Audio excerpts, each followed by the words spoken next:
Olá pessoal, aqui quem fala é Michele Camargo. Estamos começando mais uma aula de exercício de mecânica dos fluidos. Esse é o exercício 3, onde nós estaremos fazendo o exercício de viscosidade dinâmica associado aí a um plano inclinado. Vamos ao exercício. Uma placa quadrada de 1 metro de lado e 20 N de peso desliza sobre um plano inclinado de 30 graus, sobre uma película de óleo. A velocidade da placa é 2 metros por segundo e constante. Qual a velocidade dinâmica do óleo se a espessura da película é 2 milímetros?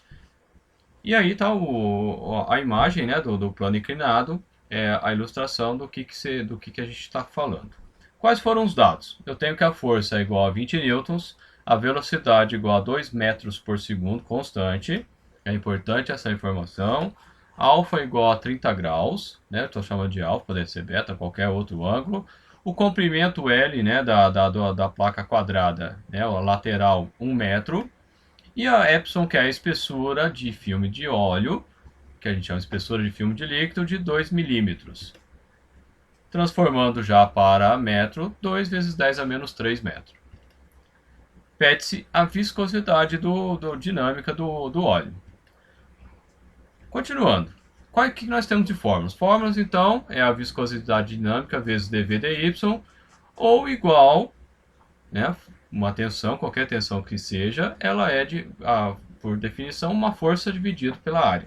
Nesse caso específico, é a força tangencial, que tangencia o fluido. A gente explica isso na aula de viscosidade, então se você tiver dúvida, dá uma olhada nessa aula de definição de viscosidade, aula 3, se não me engano, 4, dividido pela área da placa, né, nesse caso da área de contato, no caso da placa quadrada com o óleo.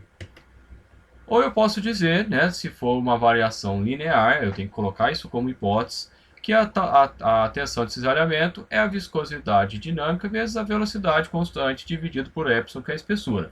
No próximo exercício, que é o quarto, nós vamos falar sobre um perfil de velocidade não linear, no caso parabólico. Então tem que tratar de uma outra forma, né? Bom, então está aqui o diagrama.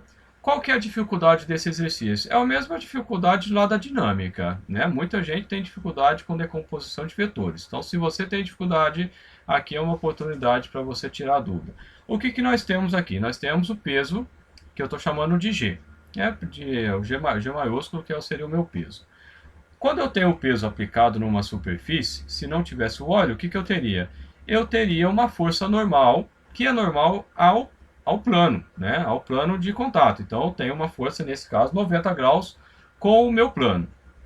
Aí o que eu tenho que fazer? Para que fique mais fácil a resolução do exercício, ao invés de eu trabalhar com um sistema de coordenadas, um cartesiano, XY, assim na horizontal e vertical, eu vou trabalhar com ele, x e y, na mesma direção do plano inclinado. Por que eu faço isso? Porque as forças que me interessam aqui é justamente as forças viscosas e a força da parte da decomposição da força-peso em relação a esse eixo. Por isso que eu vou fazer ele tortinho assim, aqui a 30 graus, né? Que ele tá o x está paralelo ao piso aí desse plano inclinado. Bom, dessa forma, você veja que eu até coloquei um quadradinho que eu estou mostrando aí um dos métodos de decomposição de vetores, que é por paralelepípedo. Neste caso, eu vou ter então uma componente GY.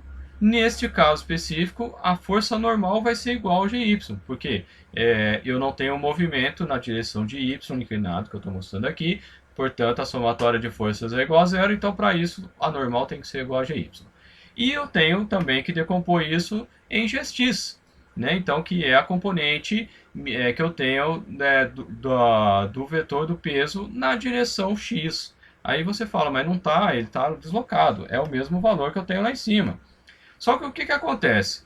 Eu preciso saber quais são os ângulos que estão envolvidos aqui, por isso que eu destaquei nesses dois triângulos, para só apresentar como que eu chego no ângulo ali. Veja que eu tenho na horizontal tem um ângulo de 30 graus. O que acontece? Eu vou ter a somatória dos ângulos internos de um triângulo é 180 graus. Então 30 mais 90 embaixo, está o quadradinho ali indicando 90, para completar 180, falta 60, que seria esse ângulo em vermelho. Por outro lado, eu tenho aquele outro triângulo formado pelo triângulo que é o prolongamento ali da força GY. Veja que eu coloquei uma linha bem fininha até lá embaixo. E ali também é 90 graus. Se eu tenho 30 aqui, ali só pode ser 30 graus. Então, o ângulo 30 graus vai para dentro do... Ele forma, né, 30 graus na decomposição com o Y. Na dúvida, monta esse triângulo que você não vai ter dúvida depois, né? Porque de repente você vai esquecer quanto que é. Então, basta montar o triângulo que eu acabei de mostrar ali e você vai identificar os ângulos. Bom, veja que como eu tenho aqui um retângulo, a força embaixo é a mesma coisa da força em cima, né? Numericamente falando. Então é só fazer a transferência de forças, né? Na verdade, assim, né? Aqui a força, o que importa é a força resultante, que é a força peso ali, né? Mas para efeitos gerais, né? Mas o que vai causar o efeito ali é a força na direção X. Veja bem, então a força Gx vai ser G seno 30. E a força GY vai ser G cosseno 30. Eu não vou fazer na conta porque neste problema não me interessa o valor de GY, nem de normal, né? Nesse caso, nesse exemplo, não tem essa preocupação. Bom, para que V seja constante, eu acabei de falar, a somatória de forças tem que ser igual a zero. Veja que eu coloco a setinha em cima tanto do F como do zero.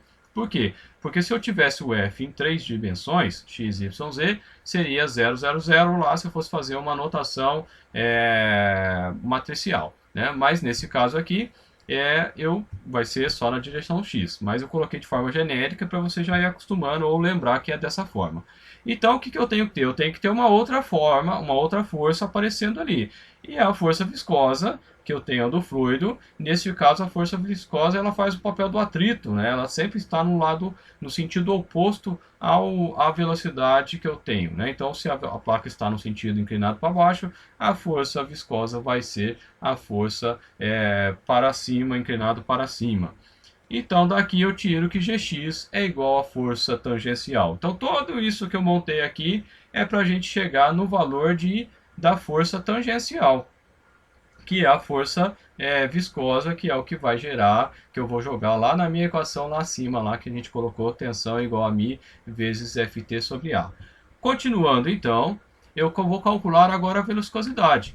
Eu peguei só a parte do tal, eu tirei fora, só vou calcular aqui as duas partes. Então, viscosidade vezes velocidade vezes epsilon, estou considerando que o perfil de velocidade é linear, é igual a força tangencial dividido pela área. Então, isolando a viscosidade, vai ser força tangencial vezes epsilon dividido pela área, dividido por velocidade. Daqui, então, fazendo a substituição, vai ser Gx vezes seno 30 vezes o epsilon a área, dividido por V0. Agora sim, jogando valores, então fica 20 vezes seno de 30 vezes 2 vezes 10 a menos 3, dividido por 1 vezes 1, porque a placa quadrada é 1 vezes 1 a área, vezes a velocidade que eu tenho, 2, que é 2 metros por segundo, foi dado no exercício. Daqui, então, fazendo a conta, eu tenho que a viscosidade dinâmica é 0,01 Pascal por segundo, ou poderia colocar também como a viscosidade igual a 10 a menos 2 Newton segundo por metro quadrado. As duas unidades são equivalentes, né? Uma transforma na outra. Newton por metro quadrado é Pascal, né? Então estou fazendo uma outra anotação só para chamar a atenção. Bom, pessoal, é isso aí. Chegamos ao final. Se gostou, compartilha, dê um joinha. Se inscreva no canal. Se quiser receber mensagens, né, ou novidades via WhatsApp, manda eu quero aí pro nome que está na tela. Se for comprar alguma coisa, compra na nossa loja, dá uma força pra gente aí. Contatos via Facebook, pelo grupo, pela página, pelo YouTube ou pelo WhatsApp, é só mandar uma mensagem pra gente. Beleza, pessoal? Um abraço e até a próxima.